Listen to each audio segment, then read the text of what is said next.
Hello and welcome to Uncorked with Funny Wine Girl. This is Janine Luby, aka Funny Wine Girl, and I am starting off in September 2021. We're kicking off a new series called Fabulous 50s because on September 3rd, I turn 50. And I am not one of these women that likes to say 25 and holding or 30 and holding. I have no problem owning my age. And I'm also one of these people who loves to celebrate. So, unlike my brother, who's actually older and hates birthdays, I love them. I celebrate all month. And for this turning 50, I pretty much plan on celebrating all year long. So in September, you're going to get to meet a lot of fabulous women in their 50s who do fantastic things to make their lives better and to enrich the lives of others. So before I get to our first fabulous guest today, I always like to share a little bit about wine. So let me put on my readers. That happened a few years ago. I've had 20/20 vision most of my life. I was blessed. So, we've heard the expression, wine gets better with age. Now, they say not every wine, so I wouldn't hold on to that Mad Dog from the 70s. I have a feeling that's not going to get enriched anytime soon. But certain wines, they say wines with good structure get better with age. So that kind of makes sense because, if you take care of your body, you'll get better with age, right? But they say wines tend to taste better with age because, and I'm going to get a little geeky here, because of a complex chemical reaction occurring among the sugars, the acids, and substances known as phenolic compounds. So there's a certain reaction basically that happens that wines can get richer, they can get smoother, especially with the reds. They'll get smoother tasting, they won't be bitter. A lot of times young wines, you might taste the tannins too much, there might be tartness, that kind of thing. So wines get better with age, and I like to believe that we women get better with age. And we're going to explore that today with my very fabulous guest, Mindy Hill. Welcome, Mindy. Thank you. Thank you very much. I'm honored to be here. And I guess I'm going to have to throw away my Mad Dog from the 70s. Hey, I'm not telling you, do you, but I just think you may not enjoy it so much. So Mindy, I'm going to turn it over to you. But before I do that, I want to introduce Mindy as someone that is very well known here in Northeastern Pennsylvania, where I live and record in Scranton. I have taken a few of Mindy's yoga classes. She is a yogi. She is also a fellow runner. And I've been running myself since, oh my gosh, a little bit before the age of 40. I think maybe at 35 or something I started. So we both have that in common. I see Mindy out. She does fabulous things. Honestly, I don't know how she has time to sleep. She's always on the go. But I wanted Mindy to tell us a little bit about, well, a lot of things today, but you run, you do yoga. You don't just do yoga, apologize. You teach, you instruct, you lead many people in yoga in the park, on Zoom because of COVID. You said you started that. Tell us a little bit, like, how did you first get drawn to yoga? And then just a little bit about what that means to you and the interaction with the people that you have. Okay. So I found yoga through running. I found running through, I was always active. I had my second son. He was a couple months old, 1995. I was 31-ish, 30, yeah. And I needed to lose weight. And my aerobic thing, back in the day, the Jane Fonda thing was not working. I had to lose weight very quickly to get into my wedding dress for my sister. I was a bridesmaid in a couple months. So I'm like, I'm gonna run, and never stopped. Never stopped running. So that was 1995. A couple of years after that, right around 2000, I was always injured because, of course, anyone that knows me, if I'm going to run, okay, I'm going to run 7 days a week. I'm going to get up at 4 a.m. That's just my personality. I tried to tame it, but it doesn't really, I just run with it now. So I was at the gym one day. I couldn't even touch my knees. That's how tight I was. And I always had things wrapped from running. And I saw this big muscular guy come right down and touch the floor. And I said, how can you do that? He goes, I take yoga. So the next day or the next week, I took my first yoga class. Again, this is about 2000. And I was in love immediately. I was a mother of 2 young kids. I was, my house constantly, running the house. I was a wife and worked full time. And basically, for all of you out there, I know what it's tough. It's exhausting. And when someone told me to lay down and breathe in yoga class, I'm like, I'm not leaving here. So I was going for the stretch, but actually I didn't know, there's something bigger than ourselves sent me to yoga saying, the universe knew that I needed yoga more than I needed the stretch. I needed to sit and breathe. And I actually became in love with the philosophy and the breathing and the healing aspects pretty much immediately. I really didn't know that was out there. And I've never fell out of love with it. And that was 2000. So it's like love at first stretch or love at first breath or whatever you want to say, right? It really was. When I left that, I actually just got the goosebumps because I remember leaving that class. Like I said, I had 2 young kids at home, and I came home and I'm like, oh my gosh. I said to my husband at the time, oh my gosh, I'm transformed. Like I just never even took a breather, which I know there's mothers out there, of people out there, but especially of young children. You work full time, you have your house.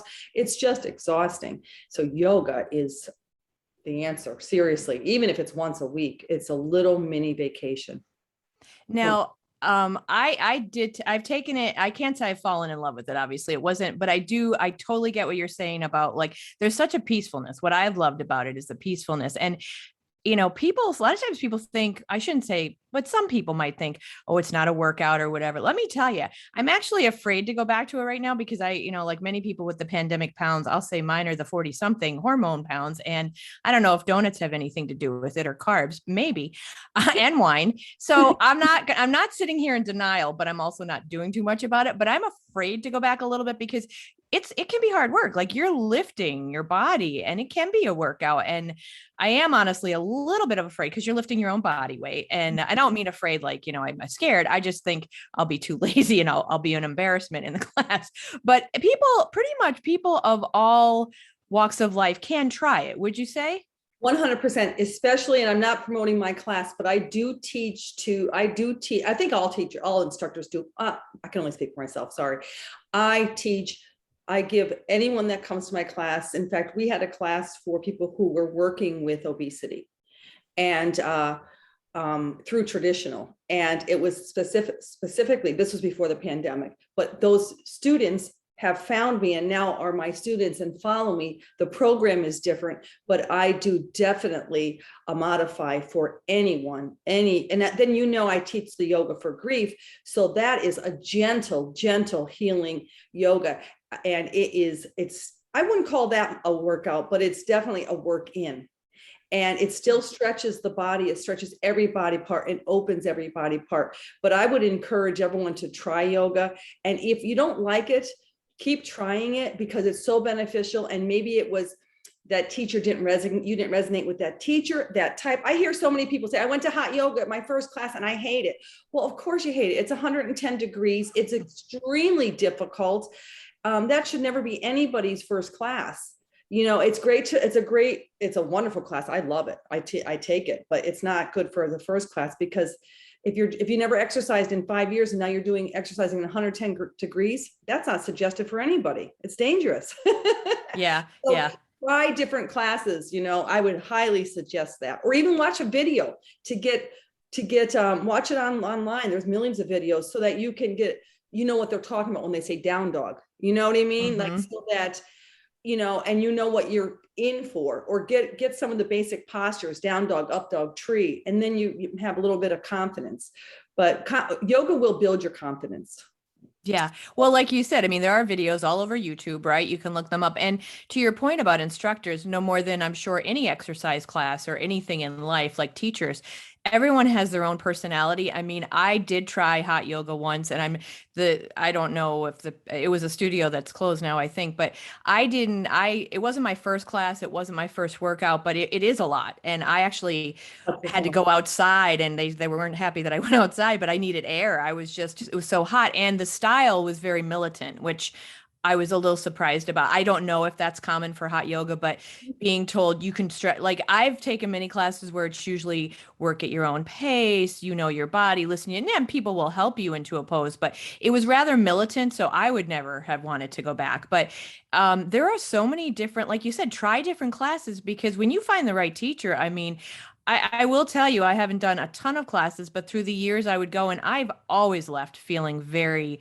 at peace. And like I go out of there and I feel like I'm liquid. You could put me in a glass. I feel so relaxed. Yeah, yeah, that should be the feeling. Yeah.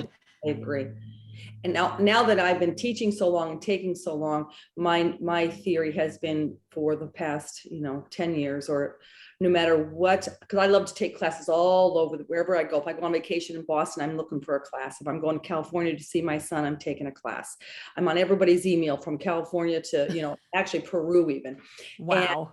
yeah, and I always go with the mindset, I'm not a teacher, I'm a student, and I will learn from this person. I'll never forget. I went to someone, I never tell anyone I'm a teacher, and it was her first class, and she was looking at a book and saying, okay, and I was the only student in class, and she was just so adorable. And I still remember, because the best thing I took from that class was her playlist. She had the best playlist. So now I have her playlist on my phone 10 years later. So you can always learn something. So don't go in with, I'm not going to learn anything from this. I've been teaching well, then of course you're not going to learn. I'm always learning. I learn every day from my students. I teach online now. I have young kids online. I learn something from them every day. I learn something from my students in class every day. And I of course, learn when I am a student.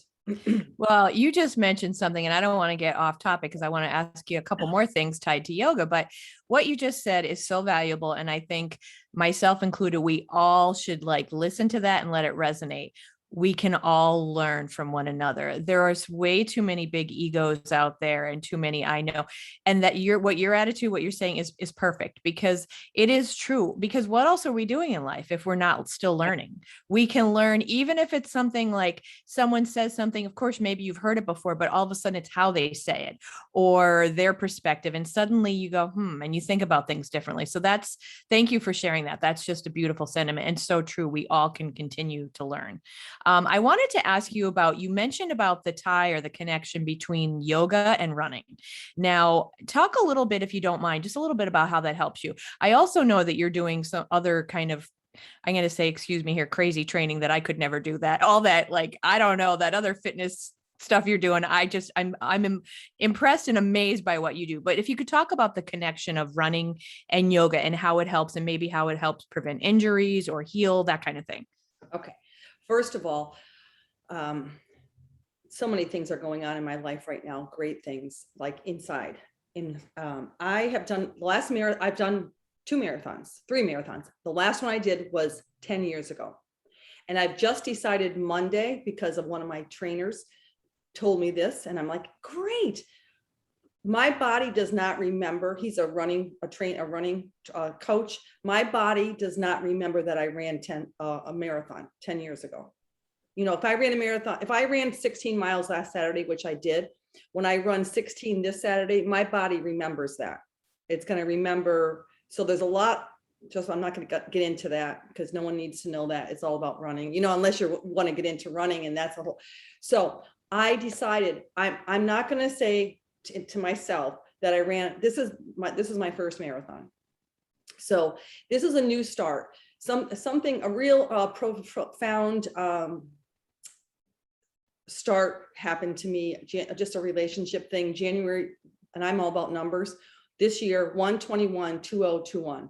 So like that was when I became like the new me. I started my new journey. So with that, I met some new people, and they talked me into why aren't you running the marathon? I came home, I signed up for a marathon, and I had what did I just do? And here I am, 8 weeks, whatever it is, 20 weeks later, training for the marathon. It's 7 weeks away. So anyway, I've always run. I've never stopped running since I started running, which was in 1995. And so I decided that, and this is a great quote, and you can use this when you turn 50, or you could use it now, but so my son and I got matching tattoos. just about 3 weeks ago. Mine says run free wild thing. His just says run free.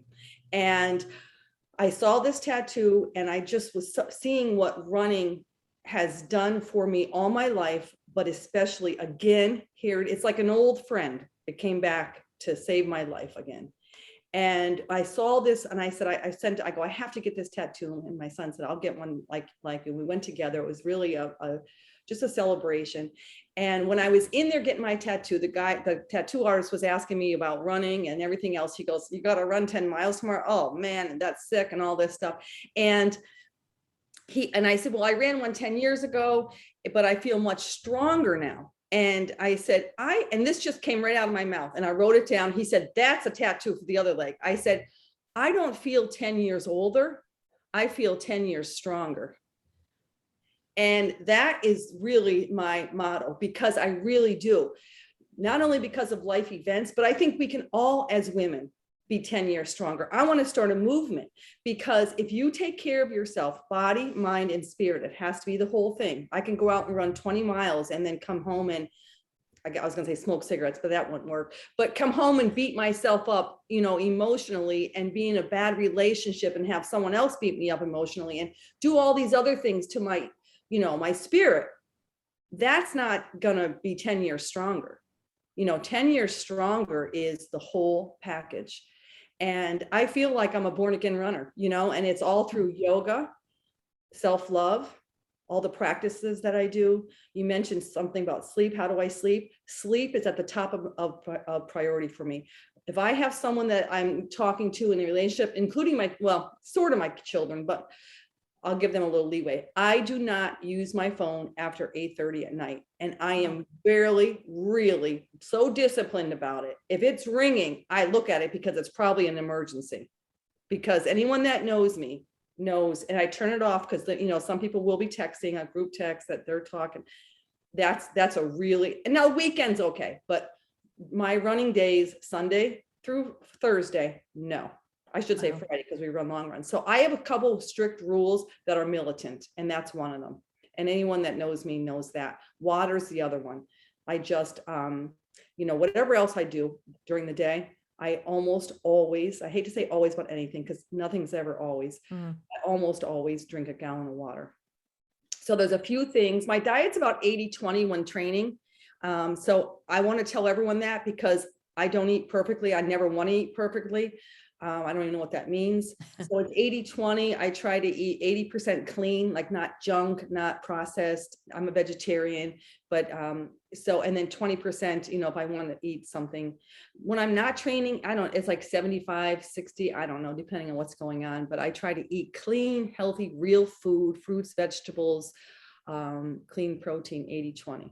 So don't ever shoot for being perfect. I want to say that to everybody. Shoot for being a little bit, tiny bit better. One thing I want to say about the sleep. So for instance, if you're a real crappy sleeper, like everyone I know is, all my yoga students are, and they're trying to get better at it because it really affects your life. It affects your health.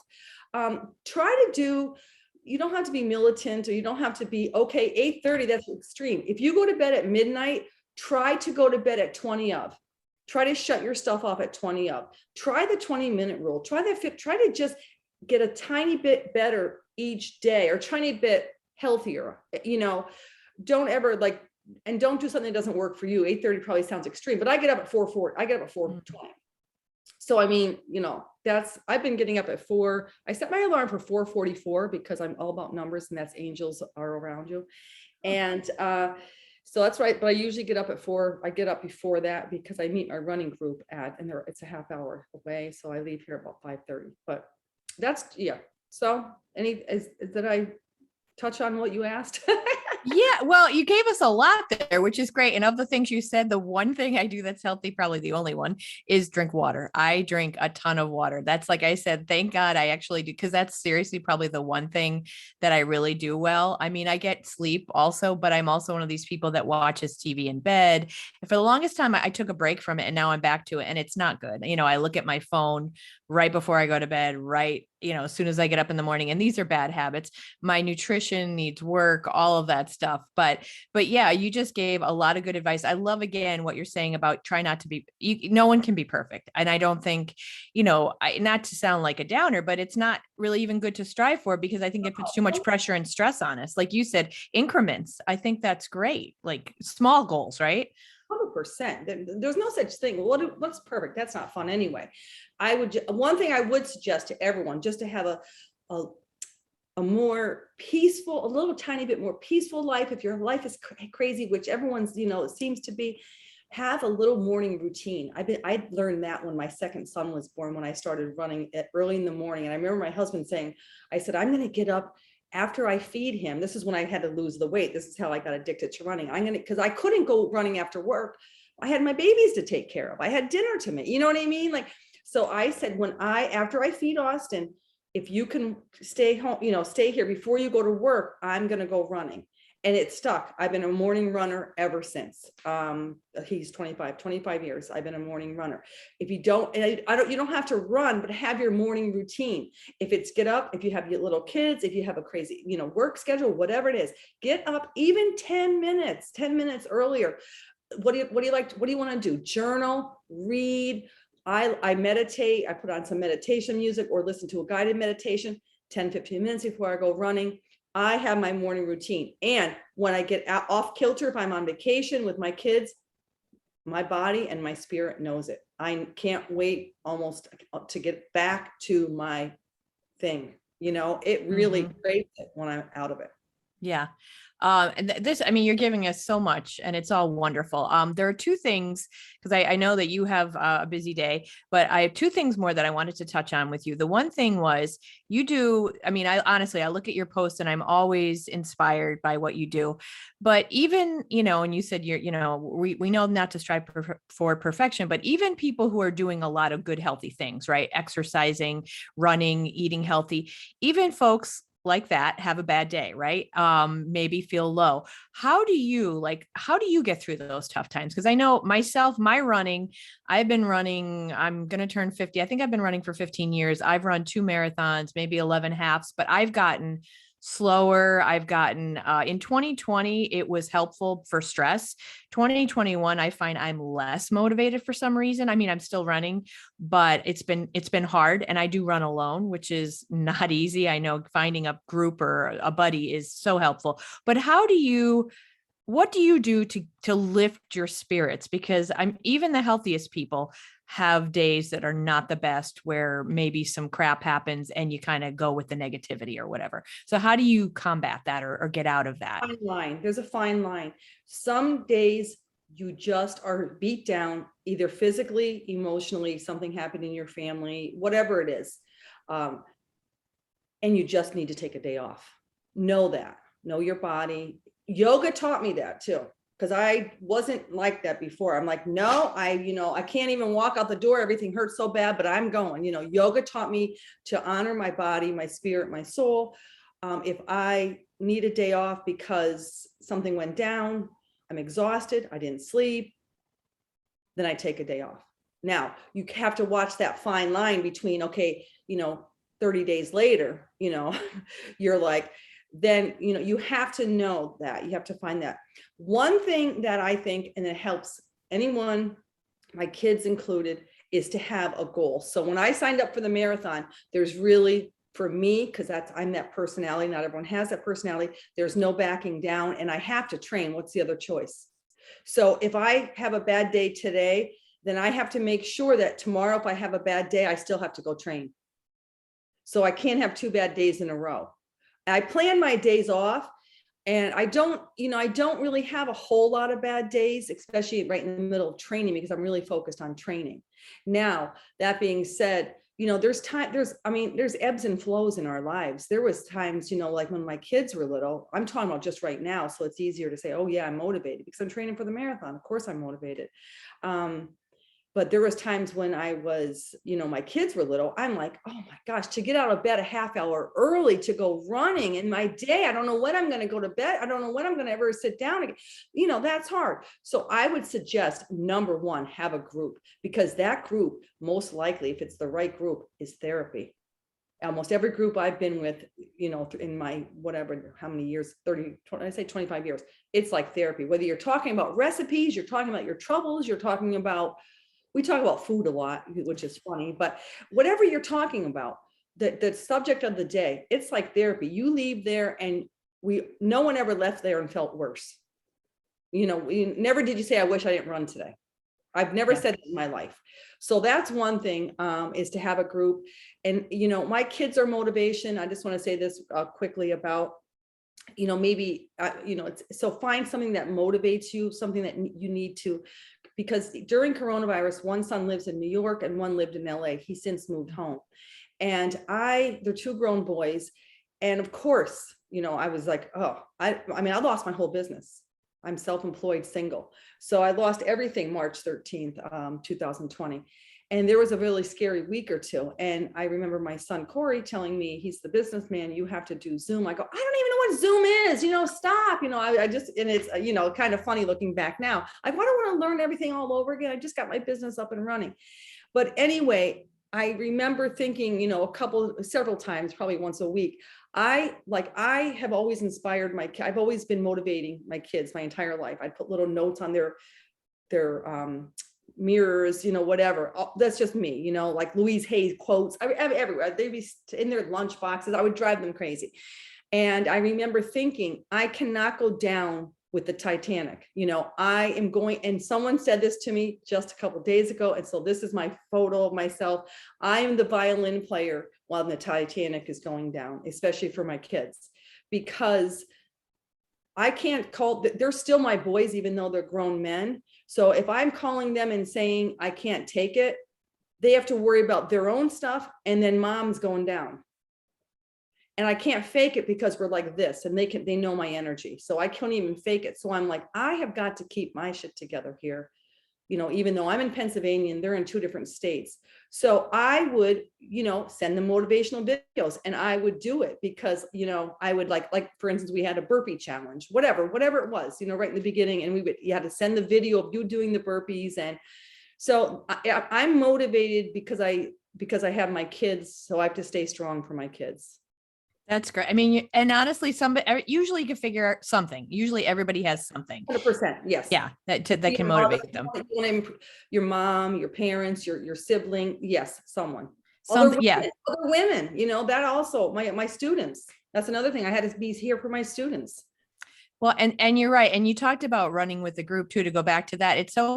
This is a whole topic we could get off even on another day, but it's funny how I know for me, I'm better if I had someone to meet in the morning, and it's like, why can't I just be dedicated for me? But for me, and I am, because obviously, clearly I am still running, and I pretty much 99% of the time run by myself, and I run by myself in races. And I even trained for both marathons, mostly by myself. I did run with people, my boyfriend of the time, a couple of times we ran together, but I remember doing my first marathon, Steamtown, I did my 18 miler by myself. But there was a certain strength in that for me. And that's for me. But yet through the years, I've had different people, because I'm not naturally a morning person. Again, training for marathons, as you know, you are a morning person, but if you're going to run 18, 20 miles, you have to get out there early. So I've done it when I've quote unquote had to. But when I have a plan, if I'm supposed to meet someone in the morning, I don't want to disappoint them, because there's a certain accountability. So I'll do it. But it's unfortunate. I think it's kind of unfortunate that people like me, because I don't know, I'm sure that we all have different styles. Why can't I tell myself that I'm worth it? You know what I mean? Like, you're not meeting someone today, but you need to get into a rhythm and do this for yourself. But I definitely am more accountable when I'm meeting somebody. So I think you're right with the group, and running with people is, like you said, and then you're passing the time too. You're talking, and that really helps, I think, a great deal. Don't you think? Oh yeah, it's like therapy, and you're not alone. Most people, except elite athletes, they can do anything by themselves. But most of us, we're human. That's why there's strength in numbers. The first thing anyone says about, I want to lose 50 pounds, get with a group, get with a support group, anything, grief, a support group. We're humans. We need support. We need each other. And, and if you can do it on your own, all the power to you, and I do like to run by myself as well, but I like to be accountable. I like to be with a group, because when we're running together, there might be 10 of us and you might be by yourself, in your own little zone for 10 miles, especially when we did the long run on Saturday, 16 miles, we were all scattered throughout the whole, we all met, and then we ended up, and then maybe you're with this person, in the marathon, you're with this person, then you go faster, slower. So, there's a lot of times that you are by yourself, but it's accountability, it's the camaraderie, it's knowing that someone out there is struggling just like you, doing the 16 miles or whatever. We're humans. We need each other. We need support. That's why there's all these support groups out there. I mean, I would call my running group a support group. Yeah. Basically, I agree with you, because again, it's about more than that. You're getting to know each other. You're in each other's lives for all that time. Yeah. Yep. It really is. It's really a support group. And it's so encouraging to encourage other women. There's nothing, I got the goosebumps again, but that's really, there's just to lift other women up. And, we're all going through something. And if we're not going through something, we will be, or we did. You know what I mean? Like, there's sometimes you're ahead, I'm behind, So when you're ahead, that's your chance to reach out and help someone that's not ahead, because there's going to be a time when you need, or there was a time when you need someone's hand. Yeah, that reminds me of, you talk about getting goosebumps. There was a photo that you may have even seen it. It was, I want to say it was before COVID, so maybe 2 or 3 years ago. I loved it. I saved it to my phone and it gave me goosebumps. It was these 2 women finishing the Pittsburgh Marathon, holding hands, and they didn't know each other when they started the race, and they were like the last 2. And even talking about it now, it kind of gets me. Like, the 2 of them ran in together, holding each other's hand, and finished that way. And I just love that. I just think they're such a nice thing about that, because it's like, okay, we're going to do this together. And I love that they probably knew each other's whole story by the end of the run. Yeah. I could tell that too. It's like, oh, you have 2 kids, it's like, yeah, totally. I mean, when I did do Steamtown, I started running alone, but by mile 3, I had met a woman. We ran together 10 miles, and wow, did that help? And then, she was she wanted to keep going, and I was a little slower, and I'm like, oh, you go, girl. Like, this is where we part. But it was so nice to have 10 miles of, just chit chat, which was great. Yeah, that's great. I love that. Yeah, really. It's like therapy. It is. It is. So before we close, I wanted to just touch on this idea, and you kind of already just did, about uplifting women. Now, I've never loved when people will say, they don't want to tell their own age. They're like, oh, 39 again, or 30 again, whatever. But then I think about this, and I can be judgmental. Who am I to judge if that's how they want to handle their birthdays or their age? Because really, we're all different, but I just I love, and that's what the whole point of this series is, examples of inspiration, someone like you, and just saying, we don't have to be what the culture, the stereotype has been for so long, that women, when you after a certain age, you're no longer, viable or attractive or what. Like, I want to, get that out of people's minds, especially younger people. Now, I know when I was 20, I probably thought that 50 seemed old too, but like, for them, young women to know too, that, you don't have an expiration date, like milk or something, like, and as you said, 10 years stronger. Right. So I don't even know if I have a question here, but just, what are your thoughts? Clearly you believe, obviously, that you're getting stronger. And I think you are such an example for other women, but why do you think it is that, I don't know, and we kind of make jokes about our age, and I do it too, but we can, if we take the right steps, we can be stronger, like you said earlier. Well, 100% if we use it to our advantage, are we stronger? And I don't know if when I said I'm 10 years stronger, I don't think I elaborated on that, because not only maybe my body is 10 years older, but I am, from my yoga and just life's experiences and getting to know myself, just all the stuff I dealt with in 10 years. And I hate this age old, saying, what doesn't kill you makes you stronger. If you let it either wear you down or use it as a stepping stone. And it's not easy, but it's definitely doable. So I definitely feel 10 years stronger. And, I don't know, there's no reason really for someone not to be able to feel that way if they want to, because they can use all life's experience. And you can start today. So I'm 57. If you're 50, if you're 60, you're 57, you're 50, you're 40. Some people feel old at 40. You can start to do things today to turn that around emotionally, physically, and spiritually, if you believe in a higher power. I mean, you can use all your life's experiences, get out there, get active. You don't have to run, but be some kind of physical regimen is definitely important for your body and your mind. You know that, Yeah. not only your body, but your mind. Actually, I mean, there really is anti-aging benefits to moving, walking, running, whatever it is, nature, hiking. Yes. So just I highly recommend.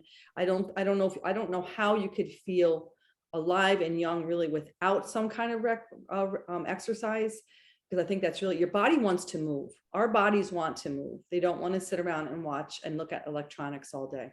They don't. It causes a lot of, I think it's causing a lot of depression, not feeling connected, disconnected, obesity. Mm-hmm. Yeah. Yeah, you just mentioned something. And again, this could be a whole different topic about like nature. I know you sometimes lead nature walks. And I've, in the past couple of years or last year, I heard about forest therapy and the, Japanese word for it, I think Shinroku or so. I'm probably messing up the name, but I can tell you that my run, when I run at Lackawanna State Park and the trail, is so different than my run on the streets, which, on the streets, I'm trying to stay alive, not get hit by a car. And, I'm looking at things, but in the trees, among the trees, when I finish, oh my gosh, I always said, I wish I could bottle that, because there is such a sense of healing when and I love to kayak. So, I mean, like you said there, you don't have to be a runner, but, movement is so important, but just even going out among the trees, or, just experiencing nature, watching the birds. I mean, I think that helps so much. 100%. I couldn't agree more. Even going, sitting out there and journaling or watching or whatever, journaling has been a big part of my life as well for years. I like to journal. I love to journal. And then I'd love to look back. That's how I know I'm 10 years stronger, because I love to look back at the stuff I was writing about 10 years ago. And I'm like, who was that? So it's very interesting and healing and beneficial. Yeah. Well, and I think what you said there was so important too, about that people can start today. Like don't beat yourself up like, oh, well, I'm too old for this, or I'm too old for that. Like you said, just start today. Start Right. today with the different, and also the whole idea of the mindset. I've taken online courses through Coursera about positive psychology, and there's so much out there. The science of well-being is available on Coursera with the professor at Yale. There is so much about our mindset. I mean, I know my own example, a couple of weeks ago, I had signed up for a 5K and I didn't go. And that's a rarity. Through the years, I didn't allow myself that. And I would always feel guilty, but it's about mindset. Now, last week, I signed up for a trail race I had been signed up for. And I said, you know what, you're not going to do a repeat of last Saturday. But the mindset is so important, because the day before I said, no, you're going tomorrow. And having my clothes set out and having the visualization of what time I was getting up and how it was going to go. I mean, you determine, your mind is so strong. It determines so much, and that can be good or bad. So you really can make the change. It is in the mind. I think a lot of it, like you said. 100%. Running, I think, is 80% mind, don't you? I mean, think so. Yeah. you have to train, but you're going to get to those really deep, I call it the deep, dark abyss. And you have to know how to get out of that. Your legs are going to keep going, but your brain is like, what the am I doing out here? I hate running. I hate these people. Who are these people? Right? It's the deep, dark abyss. I laugh at it, but it's there. It's true. It's real. So you have to know. See, that's where the yoga comes in. I spend a lot of time in meditation and mindfulness. I actually took John Kabat-Zinn 8-week mindfulness course years ago. And even just knowing that this is the deep, dark abyss and my mind is going a weird place and it will come back. That's all you have to do. Nothing fancy. Okay, I'm on mile 20. Here it comes. It will be gone maybe by mile 22, or whatever. Just accept it. That itself, that's all you really need. Don't beat yourself up. Don't even try to get out of it. It's like grief. I teach with the grief yoga. Yeah, this hurts. I lost someone. I'm going through a divorce, whatever it is. It hurts. It just hurts. It feels heavy. Sit with it and just know that it hurts and it feels heavy. Lay down, take a day off, whatever you need to do. Yeah, it reminds me of the one quote very similar about whether you feel good or bad, just know that it will pass. I Mhm. mean, it's temporary.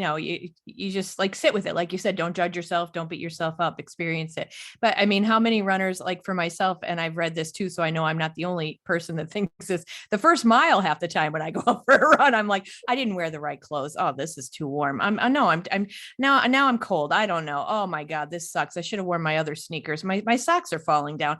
I And, have to and pee. my I have to pee. I have to pee. That's the one. Oh my God. Yeah. I'm thirsty. I'm hungry. I didn't eat. Yeah. That is hilarious. Is the yeah, real. the first mile is all about the nonsense in your head. And my two big things, you talked about being out there. My two big things, and I haven't said them in a long time, when I'd be out running and I'd see people, I go, oh, I hate those girls with the long legs and the swinging ponytails because I'm short. And I was like, damn it, if only my legs were like 12 more inches or whatever. Yeah, I'm short too. Yeah, it's hilarious. And then you get to the point where you don't even see anything. It's like, someone will say that guy was cute. I'm like, did a guy go by? It's like, I got to get through this thing in my head. I don't care who's going by. It could be, Buddha. Well, any parting words? This has been, I want to thank you so much for your time today. And first, well, before we close, give a shout out to anything that you'd want people to check out. I know you're on Facebook. Is that the best place for people to find out about your yoga schedule online and in person? Facebook, if anyone's interested in being on my email list, I have a group email list. They could send me a message on Facebook, Mindy Morden Hill, Facebook, or Yoga with Mindy. Send me a message or get in touch with you or whatever. And you can send me your email address, and I send weekly schedules with a little message. I do a lot of things that aren't on Facebook. Like I do things on Zoom and that are in my place here, and I don't advertise on Facebook because I only have a certain amount of space. I don't put everything on Facebook. So, but I do want to say one little thing about being fearless, because so many people that know me, including my kids, some reason came across this thing that they think I'm fearless because I do all these things, and I'm not. Fearless doesn't mean I'm not afraid of things. First of all, I'd like to do something that scares me every day. I love that quote, and I forget who said it, but I'm not. Supposed to be Eleanor. Oh my gosh. If Eleanor Roosevelt, supposedly. Okay, and I love that. I love that, and I try to do that. I really do. Even if it's something silly, like get up because I have to run 7 miles at 4 o'clock, 5 o'clock in the morning. That scares me. So there you go. I got that in. But also, and even something like this, something new, not really scares me, but try something new. But it's not, I don't ever think of myself as fearless. It's not like I don't have any fears. I actually think of fears most of the time as an adventure. Like I'll do things like skydiving because I'm not afraid to be afraid. There you go. So it's not that I'm not fearless. People say, well, you're not scared of anything. Yeah, I'm afraid just like you are, but I do it anyway. And it's just my adventurous personality, my way. That's the way I choose to live. I feel like that's living wholeheartedly, and that's living fully. And if I'd lived any other way, I would feel like I was missing out in life. So and I don't ever recommend or expect anyone else to be that way, but try a little adventure, whatever adventure means to you. Might be trying a different kind of food, maybe trying to intermittent fast, maybe try to, try whatever it is, whatever it is for you, trying something different. It really enhances your life, I believe. I agree with you. I think there's, in 2020, it's kind of funny now, in hindsight, my New Year's resolution was get uncomfortable. Yeah. I think most of us managed to do that in 2020. Oh, you brought this on. I know I said that to a friend recently. I'm like, I didn't mean it like this, but I think when we're and I mean, again, kind of like what you're saying, get uncomfortable, as in, I don't feel like getting up early for a run. I don't feel like running when it's 22 degrees, but I know how I'll feel when I'm done better. So get uncomfortable. And I think a lot of growth happens through some uncomfortableness. There was a quote when I took improv years ago at the Comedy Dojo when Chris Barnes was in Scranton. He used to use the quote of walk through the fire to get to the calming waters. There's always some fear around certain things, but usually if they're things worth doing, once you get to the other side, you feel so rewarded. You feel really good about your choices. So as to your point about not being fearless, but you use that fear and you walk through it. So I think that's great. Well, again, I want to thank you so much. So Everyone, thank you for listening. And please check out Mindy Hill on Facebook. Check out her classes if you're in Northeastern Pennsylvania. They're fantastic. And I want to thank you for listening to Uncorked with Funny Wine Girl. I am Funny Wine Girl, Janine Luby. And why don't you uncork a new adventure and maybe a new wine flavor? Thanks for listening.